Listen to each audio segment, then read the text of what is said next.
I got a wonderful Mao watch. And by the time I had gotten on the airplane to fly home, some 8 hours later, the watch had stopped working. And I was like, oh my gosh. Welcome to Mosaic of China, a podcast about people who are making their mark in China. I'm your host, Oscar Fuchs.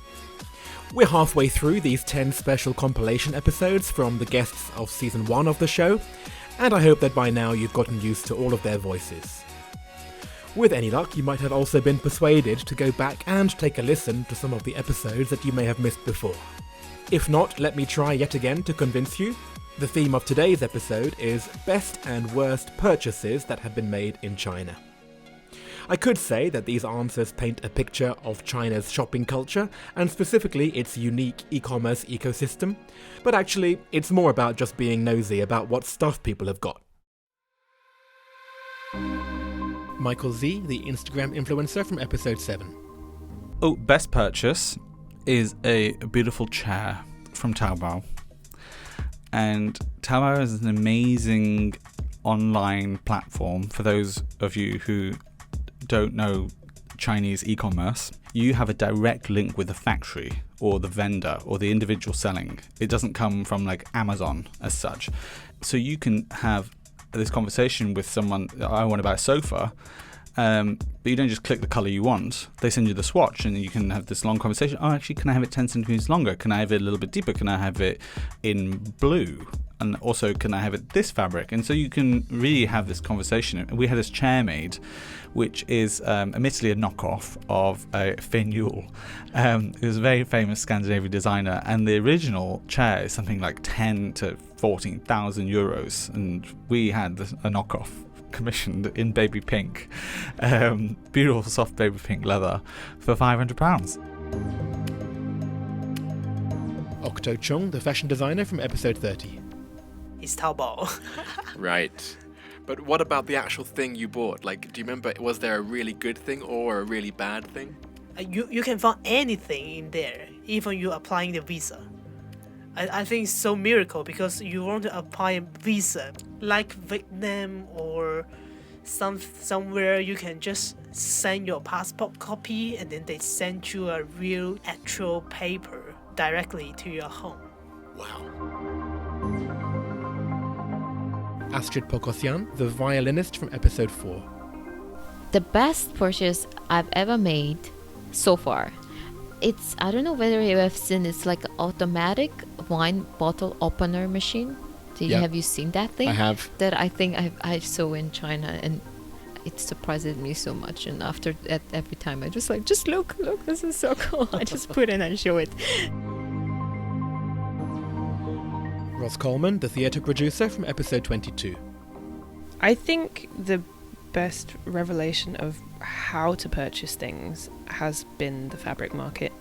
And we have this thing in the company with all the performers, which is fabric market finery.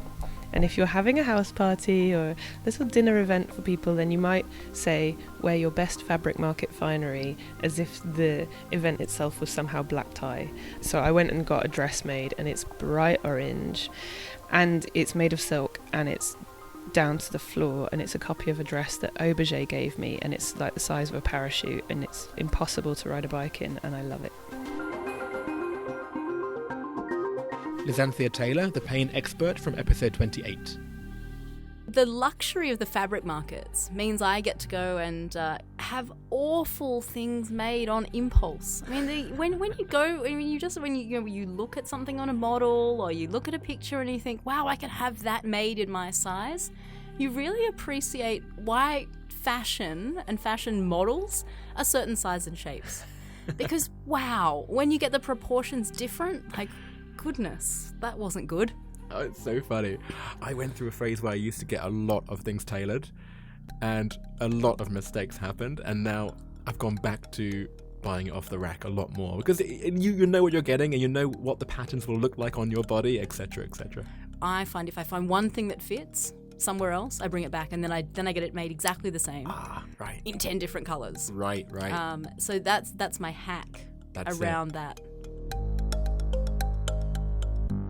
Sanford Brown, the biochemist from episode 29. probably worst purchase I made is, because China, you can get some custom-made things, right? Relatively inexpensive. And I got a pair of custom-made shoes. And it was like a cartoon. They were more than 4 or 5 sizes too small. There was literally, I could not even put half my foot in. And we had arguments that they made them and I had to pay for them and they were fine. And it was like, fine for whom? Because it's like, it actually has to be able to fit on my foot. Abe Deo, the tour manager from episode 27. One of the best purchases, I guess, was the custom-made bed we had put in the apartment, our old apartment, the one below yours. That would probably be one of the best purchases, mainly because we got to design it, and it served us very, very well. Angie Wu, the jewelry craftsman from episode 18. I have to say the best. It's amazing. You know how humid is Shanghai, right? So I bought this machine. I discovered it by accident on Taobao. And it's actually a blower that connects to a blanket, like a double layer blanket with holes on it. So when you blow for 1 hour, you put this blanket between your bed and your mattress and your to bed. And if you blow it for 1 hour, it will eliminate all the humidity and dust mite, because I'm allergic to all kind of mites. So the bed will become fluffy, super dry, super comfortable. So I've been using that for the last 8 years. It's really, really cool. Everyone should have that in Shanghai. Sebastian Denez, the inclusion advocate from episode 11. The best purchase is actually a Xiaomi vacuum robot. It's so helpful. We don't have an IE, so it does a lot of work for us in our big apartment, and it's just working. It's really nice. It's cleaning the house every day. Eric Olander, the journalist from episode 3. A Roomba. Oh, you've got one? I got one, and it broke within 2 months. I would say it was the worst one. It was definitely the worst purchase I've ever made in China, bar none. The problem is that I don't understand the complexity of the return policies, the maintenance policies, and the whole, all of that gets into a Byzantine kind of system. And so I still have this broken Roomba in my closet. And the best purchase that I've made, which not really a purchase, is our little puppy Luna. And she's from Shanghai Animal Rescue, by the way. So she will be with us as a memory of Shanghai for hopefully a very long time. But that is by far the best. Gigi Chang, the translator from episode 24. Well, it's not exactly a purchase, but I would say adopting and rescuing our dogs and cats. Right. Go on then, what's the menagerie? We adopted one dog off the internet because we saw the picture and it's very cute, and then we kept thinking about that picture and then eventually reach out, and the dog hasn't been adopted, a poor thing. He was 8 or 9 years old when we adopted him. And then we also picked up a little Yorkie on the street. Oh, just wandering around? Probably been abandoned. She couldn't walk and she got a big tumour on her breast. No one thought she was going to live for many months, but now we've had her for 1.5 years and she's walking very well. Wow. And then the last animal we picked up was a cat on a rainy day, and he was very, very skinny, but he's actually an enormous cat and he's got a moustache not a certain German leader. Yes. Oh no. Yeah. Or you could say Charlie Chaplin or Freddie Mercury, but we name him after Magnum PI, so he's called Magnum. Tom Barker, the diplomat from episode 25. I've only had 2 really bad experiences buying things here, and both of them have been buying things online, because who shops in person these days? One time I ordered something and it just never arrived, which is disappointing, but I also only spent 10 kuai, so I didn't actually care.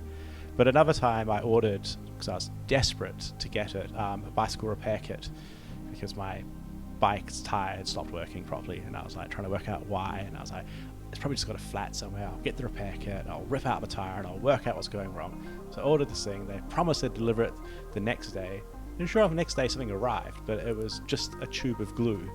But not even bicycle glue, just glue. So that was probably the worst. Wow. Well, I mean, you can fix a bike with glue. I can see the logic. I quite like using my hands. I mean, it's the one thing I do miss about here. So I'm not a handy person. Don't think that I'm good at these things. But like one of the things I was very proud of in New Zealand was building a deck in the back of our house. Like the deck is terrifying, and so I wouldn't like ever like try to get any awards for how well it's built. But it was really fun building it. I'm very disappointed by how you pronounce that word. With your Kiwi accent, I was expecting something a lot funnier.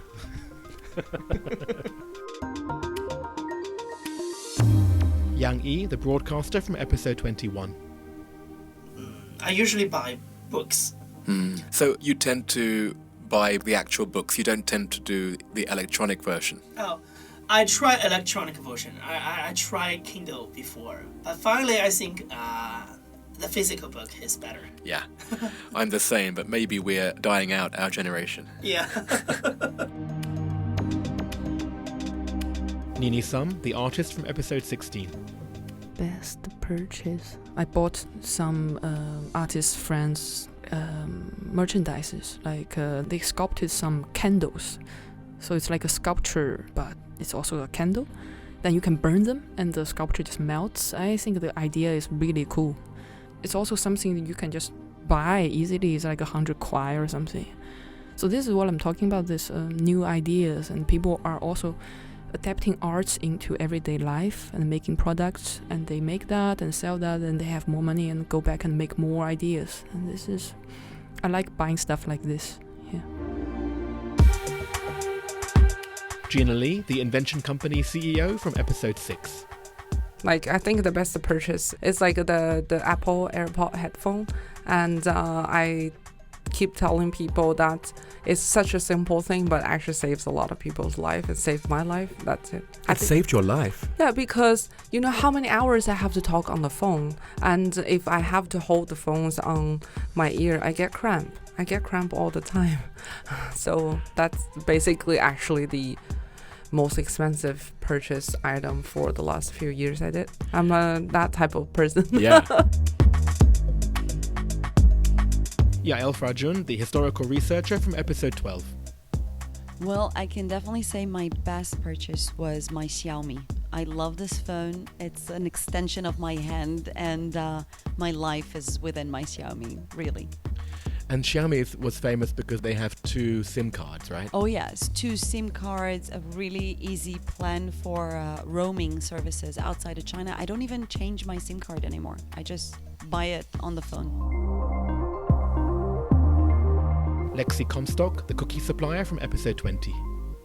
Best purchase was definitely my inflatable bathtub. Stop right there. Yeah. Inflatable bathtub. Yeah. Explain. So, pretty self-explanatory. It's this like circular, not that attractive bathtub that you just use a little pump to inflate. I have a very small shower I can show you. And unfortunately, that doesn't leave a lot of options for bathtubs.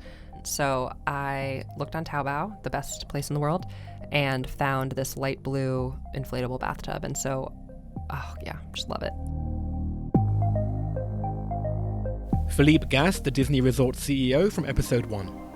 The best purchase I've made is like a little more than a year ago. I bought a scooter, a Neo scooter. I don't want to make advertisement, but this is amazingly wonderful. It changed my life in Shanghai on weekends, and the freedom that you have to get on it and just go around the French concession or explore the place.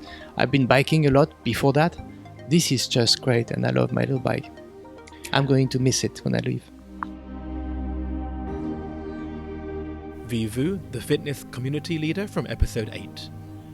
Probably my most expensive and best is probably my scooter, actually. You know, I can't Shanghai without it. Emily Madge, the aquarium conservationist from episode 14. So I'm addicted to Taobao. You're not the first person sat in that chair who said that. But the best purchase is definitely my scooter. Oh, right. Yeah, I love my scooter. Worst purchase, probably some fake red wine I bought from a shop once. Clearly in the wrong bottle. It was Really? Oh, really? That's interesting. So it does happen, because I hear that as a kind of apocryphal tale. awful. It definitely happens. Oh, right. Maple Zwar, the comedian from episode 2. Oh, the worst one I bought is a printer. Mm. Because I thought I'm going to write more, I'm going to print it out. But I didn't use it. So it's just sat and the there. oven, I want to cook, but I didn't. So, Oh, the same issue. Impulsive buying, I always do that. Should stop it. Simon Minetti, the business leader from episode 17. Apart from the lamp, That's the best, right? That's the best. My bicycle. Yeah. Greg Nance, the ultramarathon athlete from episode 23. Let me go to the worst because this is more to top of mind. My first trip to China was Beijing in 2009, and I got a wonderful Mao watch, and it's like Chairman Mao with his two hands, his two arms is like the seconds a minute clock, and I haggled it down to something like 20 RMB, which I felt like was a pretty good deal because it started out like 200. And by the time I had gotten on the airplane to fly home, some 8 hours later, the watch had stopped working, and I was like, oh my gosh, like. Total swindling here. My sister still loved the gift, so it may not have actually been the worst, but that comes to mind for sure. Nick Yu, the playwright from episode 13. I think that is one T-shirt. I think I forget that is almost 10 years ago. In Hong Kong, I bought one T-shirt that is so comfortable. So every day almost I will change this one and use the other one, and this one be back in the second day. Sabrina Chen, the dance program curator from episode 26.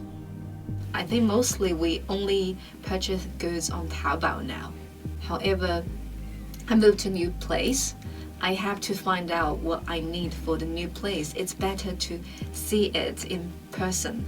And I found this place. It's Nidori, and it's Japanese style, so very convenient. I bought plates, pots, the slippers, yeah. Stefan de Monco, the events company CEO from episode 19. I couldn't really think about anything when you asked me that question, simply because I think I'm a people person. So you could have asked me, okay, what are the best and the worst relationships that you formed here? But I can't really comment on objects because it's not really who I am. Okay, I guess we'll take that as an answer this time. As long as the worst person you've met is not me. It's been very fun. Thanks for downloading. I hope you've been enjoying these extra shows. As always, I've posted some photos to illustrate some of these answers, so please check out Mosaic of China on Instagram or Facebook, or to join a WeChat listeners group, please add me there on my ID Oscar10877. In case you didn't listen to the wrap-up episode at the end of Season 1, the reason I thought to put these compilations together in the first place was to kill time before the start of Season 2. The idea being to allow guests to get back to their normal routines in China before we met up for our chat. Well, the idea is half working. I've recorded 4 episodes of the new season so far, and I have more on their way. But I had hoped that by now there might have been a chance for the borders to reopen so that some of the guests who are stuck overseas might be able to return home to China. It doesn't look like that's going to happen. So now we're already into the second half of these compilations, I need to actually start making some decisions.